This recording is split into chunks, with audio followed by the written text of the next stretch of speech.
एक ऐसी ही संपूर्ण जानकारी। 60 साल तक भारत में प्रतिबंधित रहा था नाथूराम का अंतिम भाषण कि आखिर उन्होंने गांधी को क्यों मारा। 30 जनवरी 1948 को नाथूराम ने महात्मा गांधी की गोली मारकर हत्या कर दी थी। लेकिन नाथूराम गोडसे इस घटना के बाद घटना स्थल से फरार नहीं हुआ, बल्कि उसने आत्मसमर्पण कर दिया। नाथूराम गोडसे समेत 17 अभियुक्तों को गांधी जी की हत्या के लिए मुकदमा चलाया गया। इस मुकदमे की सुनवाई के दरमियान न्यायमूर्ति खोसला ने नाथूराम से अपना वक्तव्य पढ़कर सुनाने को कहा, जिसे न्यायमूर्ति ने स्वीकार कर लिया। हालांकि सरकार ने नाथूराम से इस वक्तव्य पर प्रतिबंध लगा दिया था, लेकिन नाथूराम के छोटे भाई और गांधी जी की हत्या के सहयोगी गोपाल गोडसे ने 60 साल की लंबी कानूनी लड़ाई लड़ने के बाद सुप्रीम कोर्ट में विजय प्राप्त की और नाथूराम का वक्तव्य प्रकाशित किया गया। नाथूराम गोडसे ने गांधी हत्या के पक्ष में अपनी 150 दलीलें न्यायालय के समक्ष प्रस्तुत की। तो दोस्तों, आज हम आपको दिखाने जा रहे हैं उसी वक्तव्य से कुछ मुख्य अंश।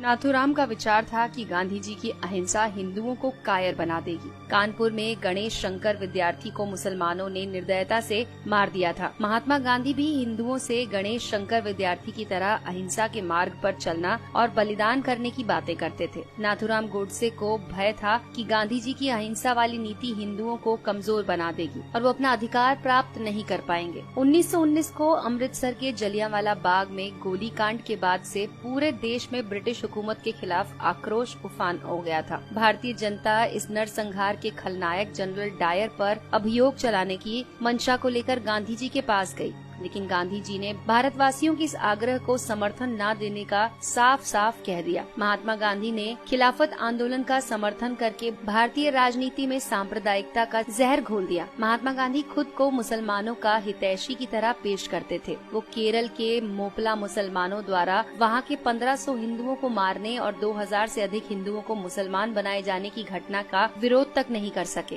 कांग्रेस के त्रिपुरा अधिवेशन में नेताजी सुभाष चंद्र बोस को बहुमत से कांग्रेस अध्यक्ष चुन लिया गया, किंतु गांधी जी ने अपने प्रिय सीतारमैया का समर्थन दे दिया। गांधी जी ने सुभाष चंद्र बोस से जोर जबरदस्ती करके इस्तीफा देने के लिए उन्हें मजबूर कर दिया। 23 मार्च 1931 को भगत सिंह, सुखदेव और राजगुरु को फांसी दे दी गई। गांधी जी कश्मीर के हिंदू राजा हरि सिंह से कहा कि कश्मीर मुस्लिम बहुल क्षेत्र है, अतः वहाँ का शासक कोई मुसलमान होना चाहिए। अतएव राजा हरि सिंह को शासन छोड़कर काशी जाकर प्रायश्चित करना चाहिए। जबकि हैदराबाद के निजाम के शासन का गांधी जी ने समर्थन किया था, जबकि हैदराबाद हिंदू बहुल क्षेत्र था। गांधी जी की नीतियां धर्म के साथ बदलती रहती थीं। उनकी मृत्यु के बाद सरदार पटेल ने सशक्त बलों के सहयोग से हैदराबाद को भारत में मिलाने का कार्य किया। गांधी जी के रहते ऐसा करना संभव नहीं होता। पाकिस्तान में हो रहे भीषण रक्तपात से किसी तरह से अपनी जान बचाकर भारत आने वाले विस्थापित हिंदुओं ने दिल्ली की खाली मस्जिद में जब आश्रय स्थायी रूप से लिया तो मुसलमानों ने मस्जिद में रहने वाले हिंदुओं का विरोध किया, जिसके आगे गांधी जी नतमस्तक हो गए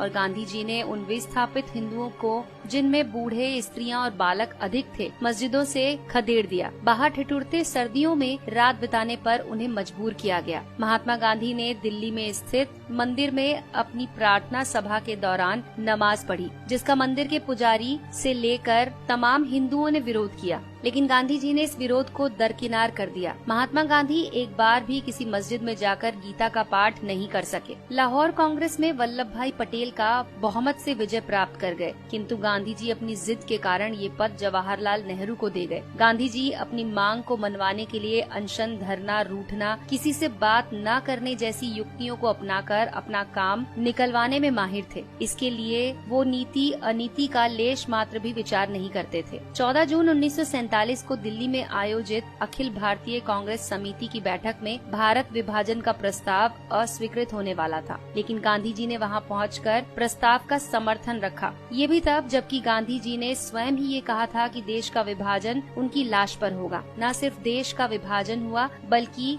लाखों निर्दोष लोगों का कत्लेआम भी हुआ। गांधी जी ने कुछ नहीं किया। धर्मनिरपेक्षता के नाम पर मुसलमान तुष्टीकरण की नीतियों के जन्मदाता महात्मा गांधी ही थे। जब मुसलमानों ने हिंदी को राष्ट्रभाषा बनाए जाने का विरोध किया तो महात्मा गांधी ने इसे स्वीकार कर लिया। हिंदी की जगह हिंदुस्तानी को बढ़ावा देने लगे। बादशाह राम और बेगम सीता से शब्दों का चलन शुरू हुआ। कुछ एक मुसलमान द्वारा वंदे मातरम गाने का विरोध करने पर महात्मा गांधी झुक गए और इस प्रस्ताव को भारत का राष्ट्रगान नहीं बनने दिया। गांधी जी ने अनेक अवसरों पर शिवाजी, महाराणा प्रताप, गुरु गोविंद सिंह जी को पथभ्रष्ट देशभक्त कहा। वहीं दूसरी ओर गांधी जी ने मोहम्मद अली जिन्ना को कायदे आजम कहकर पुकारा। कांग्रेस ने 1931 में स्वतंत्र भारत के राष्ट्र ध्वज बनाए जाने के लिए एक समिति का गठन किया था। इस समिति ने सर्वसम्मति से चरखा और भगवा वस्त्र को भारत का राष्ट्र ध्वज के डिजाइन को मान्यता दी, किंतु गांधी जी की जिद के कारण उसमें तिरंगा बनाया गया। जब सरदार वल्लभ भाई पटेल के नेतृत्व में सोमनाथ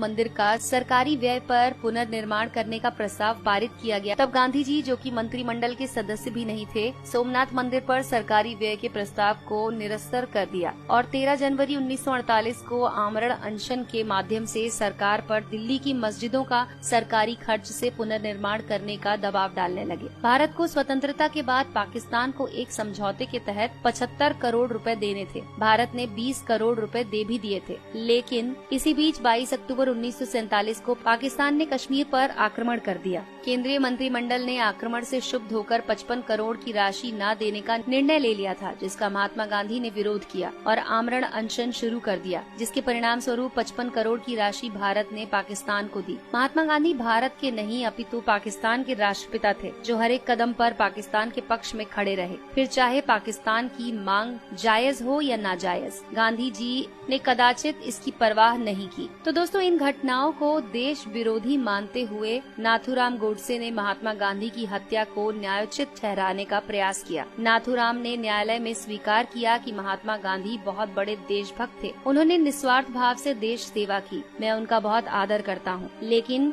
किसी भी देशभक्त को देश के टुकड़े करने के एक संप्रदाय के साथ पक्षपात करने की अनुमति नहीं दे सकता हूँ। गांधी जी की हत्या के सिवाय मेरे पास कोई दूसरा उपाय नहीं था। तो दोस्तों, अगर आपको ये जानकारी पसंद आई हो तो इस वीडियो को लाइक कीजिए और अपने दोस्तों के साथ शेयर कीजिए। दोस्तों, आपको हमारी ये वीडियो कैसी लगी, हमें कमेंट सेक्शन में जरूर लिखकर बताएं।